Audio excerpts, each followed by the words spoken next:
مساء الخير أو صباح الخير على حسب بقى الوقت اللي انت هتشوف فيه الفيديو ده. جايب لك النهاردة حكاية عن راجل كده مهما ياكل ما بيشبعش. الراجل ده تقريبا أكل كل حاجة وأي حاجة، بس جوعه كان مستمر. يا ترى ايه السر اللي بيخليه عمره ما حس بالشبع؟ وايه حكاية الراجل ده بالظبط؟ فتعالى كده انا وانت نشوف الحكاية من البداية.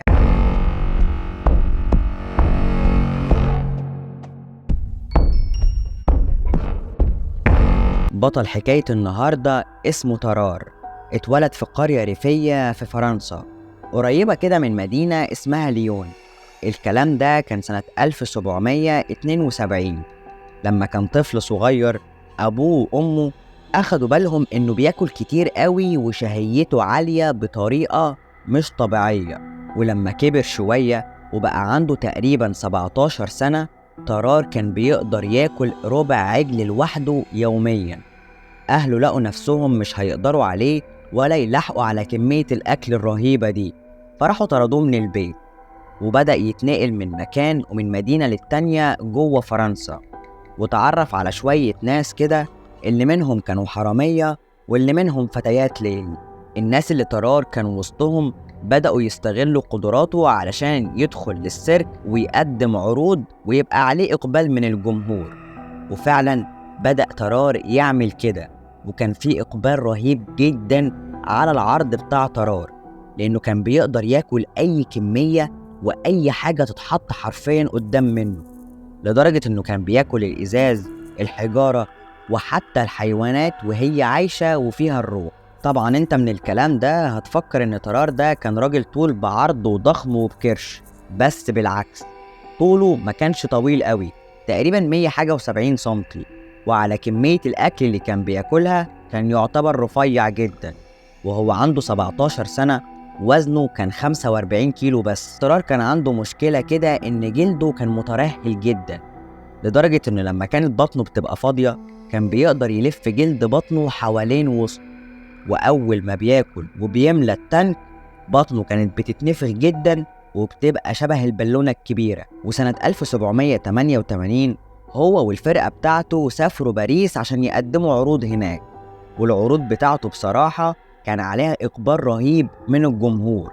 وفي واحدة من العروض دي، من كتر الأكل اللي هو أكله حصل له انسداد معوي وطلعوا بيه على المستشفى، وهناك الدكاترة قدروا يعالجوه وادوله كده شوية أدوية وملينات قوية، وفعلا اتحسن ورجع يقدم عروض مرة تانية. وسنة 1789 لما الثورة الفرنسية قامت، طرار انضم للجيش، بس مش حبا للوطن ولا أي حاجة.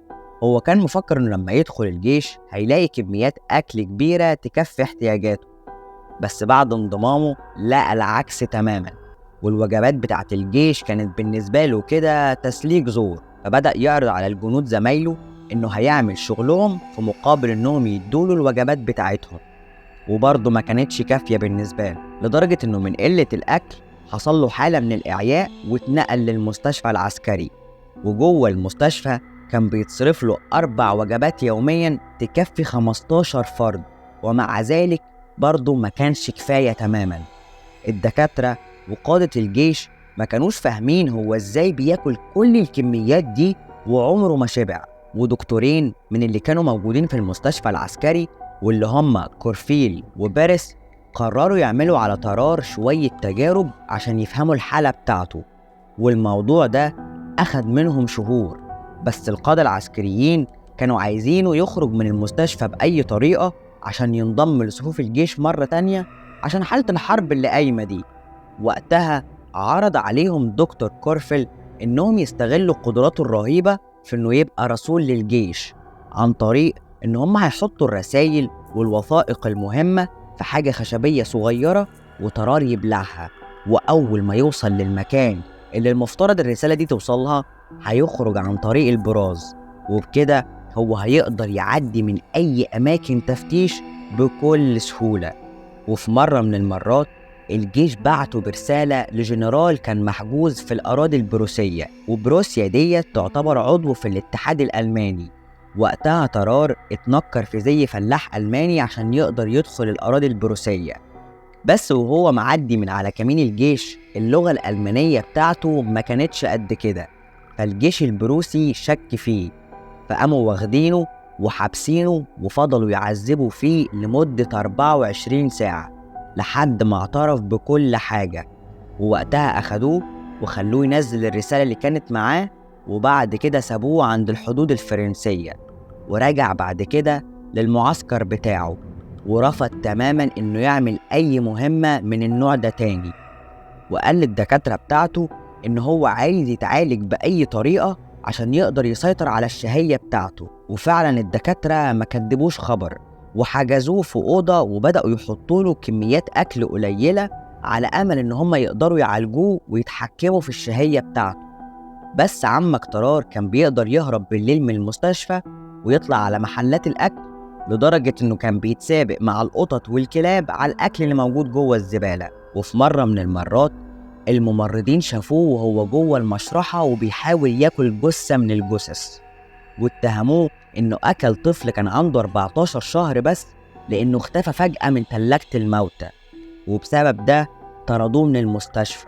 وبعد الحادثة دي بحوالي 4 سنين، يعني تقريبا كان سنة 1798، طرار دخل مستشفى اسمها ميسيتور في مدينة فرساي، وكان تعبان جدا، وطلب منهم في المستشفى انهم يتصلوا بدكتور بيرسي وكورفل، لان دول الدكاترة اللي متابعين حالته من البداية وعارفين كل اللي مر بيه. وفعلا الدكاترة جم وحاولوا يعالجوه بكل الطرق، بس للأسف اكتشفوا ان طرار اتصاب بالسل وفي مرحلة متأخرة كمان.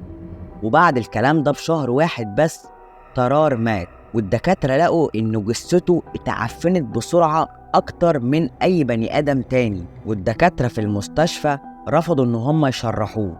بس واحد من الدكاترة كان عنده فضول إنه يشرح جثة طرار عشان يقدر يفهم الفرق بينه وبين الإنسان الطبيعي. وفعلا لما بدأوا التشريح لقوا إن المريء بتاعه حجمه أكبر من الطبيعي عند أي إنسان تاني، لدرجة إنهم لما فتحوا بقه شافوا قناة واسعة واصلة من البلعوم للمعدة، ولقوا كمان إن حجم الكبد والعصارة المرارية أكبر من الطبيعي، وحجم معدته تقريبا واخد كل تجويف البطن. الدكاترة كمان أكدوا إن مشكلة طرار ما كانش ليها علاقة بالمخ ولا بإشارات المخ تماما، المشكلة كانت في جسمه وفي أعضاء جسمه، حاجة بيولوجية غير طبيعية هما ما قدروش يفهموها، هي اللي بتخليه ياكل بشكل مستمر ومن غير ما يشبع. يا ترى بقى بعد ما سمعت الحكاية ايه رأيك في الموضوع ده؟ يا ريت تقولي رأيك في الكومنتات. وبس يا سيدي، هي دي كل الحكاية.